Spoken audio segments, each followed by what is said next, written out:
This Indiana Jones video won't have any spoilers in it. Welcome back to Words of Paradise. I'm your host, Leon Idol, and Indiana Jones. Is it a flop? Well, that depends on what articles you look at and what outlets you ask. So let's take a look and see if we can come up with a definitive answer, shall we? So I'd like to start off with this one from the New York Post where it says, Indiana Jones and the Dial of Destiny strikes gold at the box office. Now this is from today. Well, I guess yesterday by the time you're seeing this. Indiana Jones and the Dial of Destiny got a hero's welcome on its hunt for the #1 spot at the box office. That already makes it sound impressive. #1 spot. But what's it up against? What's this competing against? I mean, Elemental, which has been out since the middle of June. Spider-Man, which has been out for the same amount of time. It was going to be #1 no matter how poorly it performs. So that's really not saying much. The action-adventure struck gold. Yeah, struck gold. Once again, that makes it sound really good and raked in $24 million on its opening Friday night. $24 million on its opening Friday night. That also sounds like a good number, unless you know what you're comparing it to. Now, let's talk about The Flash for a moment. The Flash, as we know, is one of the biggest bombs in recent memory. It got, on its opening Thursday premieres, $9 million. That is abysmal. Until you look at Indiana Jones, which Thursday night previews got between 6 and 7.5 million, depending on the numbers you're looking at. So let's just go high. Let's estimate high and say it got 7.5 million on the Thursday previews. It did worse than The Flash, guys, and it's Indiana Jones. Now, $24 million on opening Friday night. Once again, that sounds good. Till you realize this movie has a $300 million budget.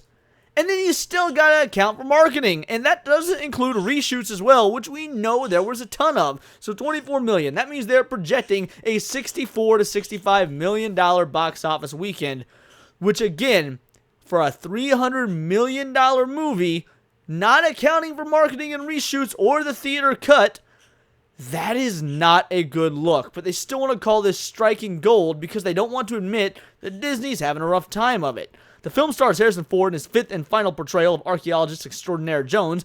While Ford is scrappy and lovable as ever, Indy was never a role that should have been played for 41 years, the Post says. And that is the last really negative thing this article says about the Indiana Jones movie. It goes on to talk about the other movies that Indiana Jones beat out, but again, Spider-Man, which came out in the middle of June. Elemental came out in the middle of June. Okay, fair enough. We did get that one DreamWorks movie that was, about the mermaid and whatnot, which came in 4th place. I don't know when that came out, but I'm pretty sure it came out just like the same weekend as Indiana Jones. But that wasn't going to be competition anyway.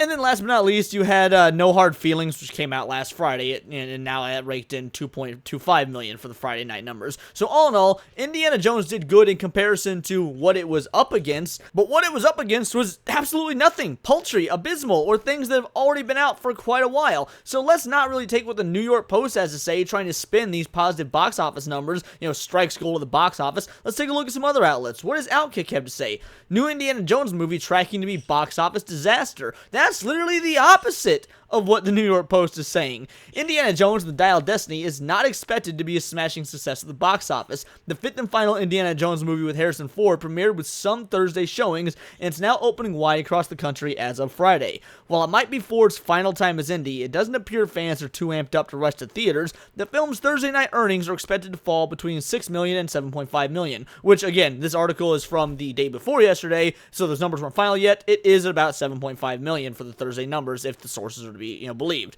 While that by itself isn't terrible, the weekend numbers aren't expected to be impressive at all for a film this size and scope. Now, I would argue that is terrible, because again, that's worse than The Flash. And look, The Flash is already being taken out of theaters with only 2 weeks in them, being removed from over 1,500 screens. Yeah, the movie that did more than Indiana Jones after 2 weeks is being pulled from theaters. I would say that's pretty terrible numbers then. Will the new Indiana Jones be a dud? Deadline reported the 3-day haul isn't expected to surpass $65 million at 4,500 theaters across the country. For comparison, Indiana Jones and the Kingdom of the Crystal Skull, I kid you guys not, a much better film, pulled in just north of $100 million during its initial 3-day run in 2008. Now, it pulled in $100 million back then, when the dollar was worth more. So that's not even adjusted for inflation. So if you've got $100 million back then, that's more probably, let's take a look. Let's see what that was.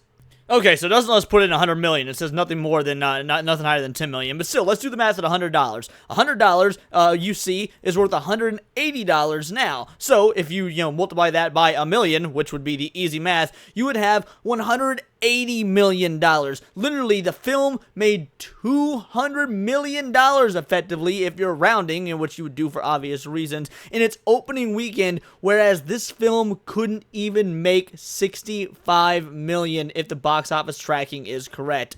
That is insane. Can you do that math, will ya? $65 million opening weekend right now here in 2023 compared to almost $200 million opening weekend for Kingdom of the Crystal Skull. Deadline speculates the disappointing box office numbers can be chalked up to terrible reviews and an aging audience. Well, I call absolute bogus on the aging audience because Indiana Jones is a multi-generational audience-going movie. Everywhere from grandparents to parents to kids to probably people who are like my age who have kids. That's 4 generations of individuals who have some semblance of interest in Indiana Jones. It has nothing to do with an aging audience. Terrible reviews, maybe. Bad word of mouth, absolutely, but not an aging audience. Dial of Destiny also didn't come cheap for Disney. The production cost is believed to be around $300 million, according to the Wrap, and that means the film earning just $65 million its opening weekend wouldn't just be bad, it would be an unmitigated disaster. It would make Vinny's Aquaman opening concerns and Entourage look like a picnic. While there's no guarantee Disney will stop making indie films, there's no question Harrison Ford will never appear in another one. Fans want to send Harrison Ford out in style. After all, he's been playing Indiana Jones for more than 4 decades.